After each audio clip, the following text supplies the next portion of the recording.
not engage in paying taxes if those taxes go towards some kind of inappropriate behavior. Now, for those of you who are ready immediately to jump to 3A and say, well, that sounds like an American writer that I know of who wrote Civil Disobedience, Henry David Thoreau, you are absolutely right. Let's take a look at how Woolman, who, of course, long before Thoreau, is going to play the same game. To refuse the active payment of a tax which our society or religious gathering generally paid was exceedingly disagreeable, but to do a thing contrary to my conscience appeared yet more dreadful. When this exercise came upon me, I knew of none other the like difficulty, and in my distress I besought the Lord to enable him to give up all, that so I could follow him wheresoever he was pleased to lead me. And lead me here is the key, because he will find himself being led increasingly to stand in front of religious groups of his own gathering, who he knows own and, of course, sell slaves, and say, it is not right. Just to show you that that Woolman was not just interested in oppression for simply black slaves from Africa and elsewhere. We have another passage in the journals where he speaks against the selling of rum to Native Americans, to the Indians as he will call them. This passage proves in many ways that he will in fact have serious issues, and Wyoming even gets mentioned. Here we parted with William at this place, I'm just picking up now. We met with an Indian trader lately come from Wyoming. In conversation with him, I perceived that many white people often sell rum to the Indians, which I believe is a great evil. He goes on to point out that when you can intoxicate these individuals, they will sell their land, they will sell their belongings at very cheap price, and of course, once intoxicated over and over again, become addicted to the liquor, and then can be manipulated through the use of the drug. And Woolman will point out, this is fundamentally wrong in every way. How dare we do this kind of thing? And how can we be considered humane in doing this kind of work? Well, of course, if you're making large amounts of money and you're able to scam people out of their belongings, you may listen to what Woolman has to say, but be pretty upset about it. I'm going to continue now with another passage which is going to be for us a return back to some earlier comments as we are as we're thinking about this notion of the world-centric view, as we mentioned it.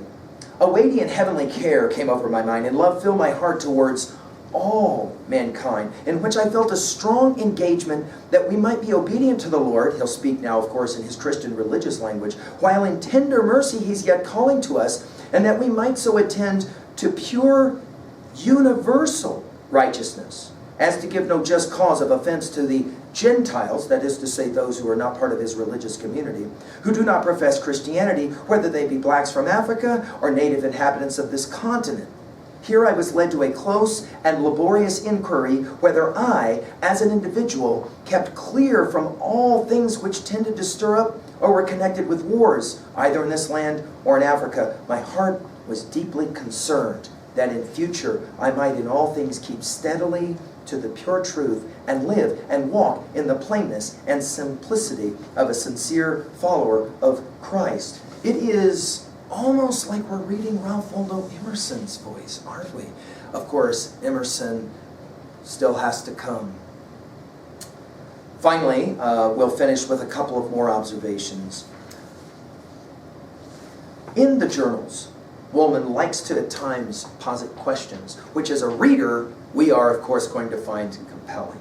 He says, doth pride lead to vanity? Doth vanity form imaginary wants? Do these wants prompt men to exert their power in requiring more from others than they would be willing to perform themselves, where the same required of them? We think obviously of owning slaves to force men and women to do what you don't want to do. Do these proceedings beget hard thoughts? Dislike from both sides. Do hard thoughts, when right, become malice? Does malice, when right, become revengeful and in the end inflict terrible pains on our fellow creatures and spread dissolutions in the world? Oh, notice the power at 2b. of a rhetorical series of questions. Notice how Woolman doesn't have to say anything. All he has to do is ask the question, in the end, are we corrupting our own soul in doing what we're doing? Compelling. He can ask the question without ever making the statement itself. And of course, a reader of the journals will say, wow, that's a very disturbing question, worthy of further consideration. All right, to finish, how does Woolman then finish his journals? Well, he dies unexpectedly and tragically in England. He had gone to London and the environs to meet with other Quakers and, of course, carry his message of abolition of slavery. And we come to the end of the journals, and we are going to make some very interesting observations. He is dying, and he knows it. And in the end, he makes some observations about his illness. In the course of a few weeks, it pleased the Lord to visit me with a pleurisy and illness. And after I had lain a few days and felt the disorder very grievous, I was thoughtful how it might end. I had of late, through various exercises, been much weaned from the pleasant things of this life, and I now thought, if it were the Lord's will to put an end to my labors and graciously to receive me into the arms of his mercy, death would be acceptable to me. For if it were his will further to refine me under affliction and to make me in any degree useful in his church, I desired not to die.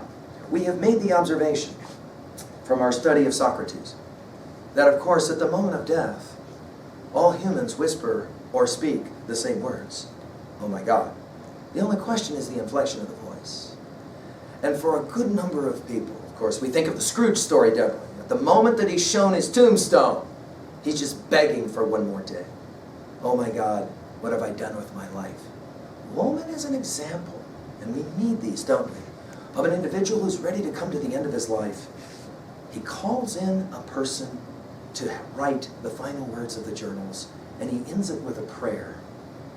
A prayer at this day, in pure resignation, is a precious place. The trumpet has sounded, the call goes forth to the church that she gathered to the place of pure inward prayer, and her habitation is safe. He finishes with a prayer, of course, a compelling way to finish one's life. Let's finish now with our annotations at 2A and themes. Of course, one of the major ones we'll say is understanding. America is about understanding the importance of moral development.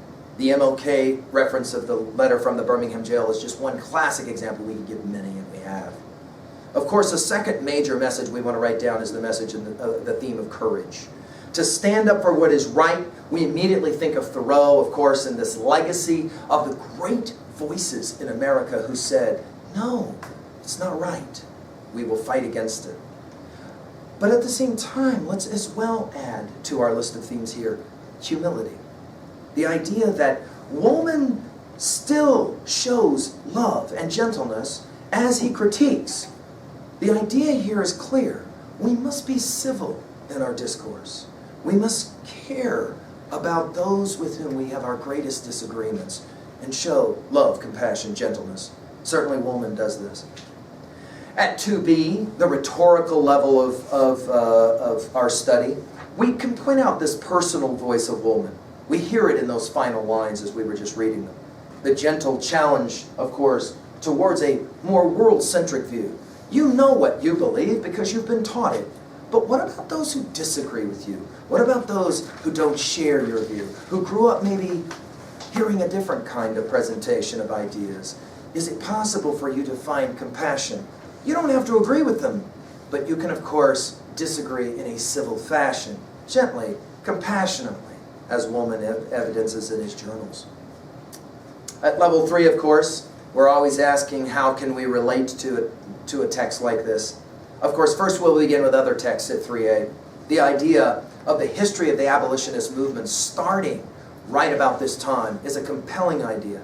And that allows us to read texts, of course, like the great abolitionist novel that we study, Uncle Tom's Cabin, Harriet Beecher Stowe's novel, which unfortunately has fallen out often of readership as we moved into the 20th century and then now into the 21st century. But it is a novel worth looking at again and asking the ways in which so many of the resonances of Woolman's journals are found there.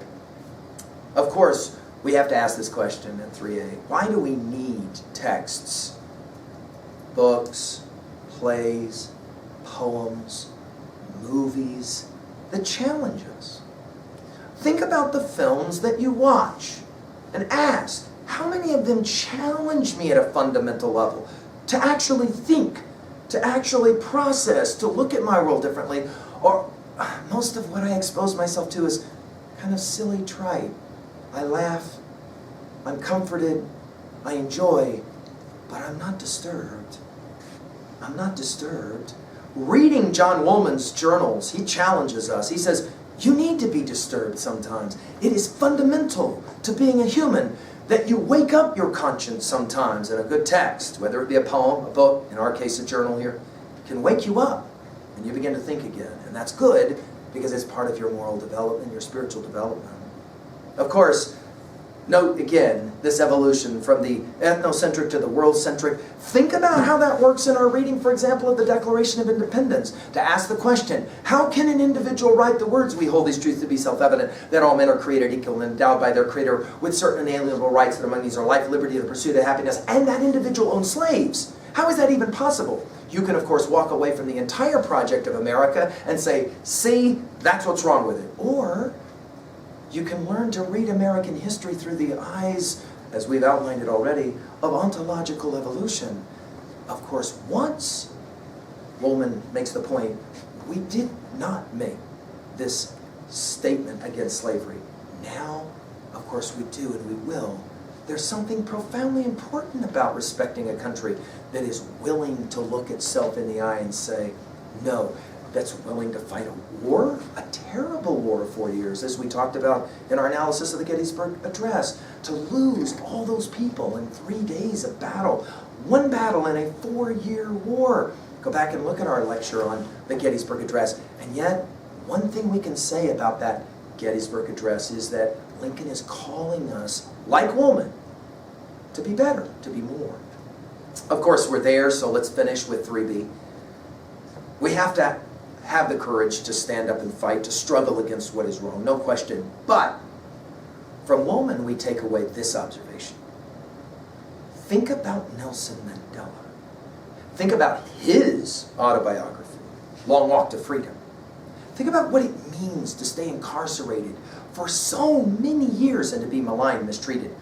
But finally, when you are emancipated from that prison and you turn around and you run for president of your country, you say, no reprisals, no revenge. We are all humans. What kind of courage does that take?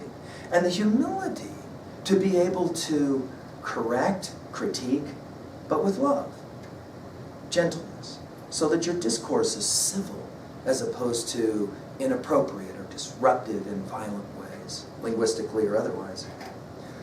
Finally, of course, a question. It's a disturbing question, but reading classic texts makes us do this. When was the last time that you did stand up and you're proud of that? You did something and you say after the fact, that was the right thing to do and I'm glad I did it. Of course, the second and the follow-up question, Woolman would challenge us as well with, when was the last time you didn't? And you look back and you say, I let not them down, I let myself down. Remember, Woolman is very much about this conscience. We, of course, think of conscience back to 3A with that little cricket from a Disney show, Pinocchio. But, of course, Woolman will say, no, it's way more important than that. Let's not reduce it to an insect. You know what is right and what is wrong. In the moment when someone is being poorly treated, do you stand and do you fight? Do you say no? Or do you rather keep silent? Martin Luther King Jr. said, to keep silent is acquiescence, and acquiescence is unacceptable. Of course, to fight back with violence, that's also unacceptable because an eye for an eye leaves everyone blind. But he will follow that Hegelian dialectic, as he calls it, non-violent resistance. We are back to that fallibilist position, which is going to be a position that says, I love you, but I will not allow you to be a Nazi. What a compelling idea. And in the American tradition, one of the first voices is John Woolman. I'm happy to have shared the journals with you, and come back. We're going to meet the great William Penn next in our next study. I hope you'll come back to visit with me. Thank you.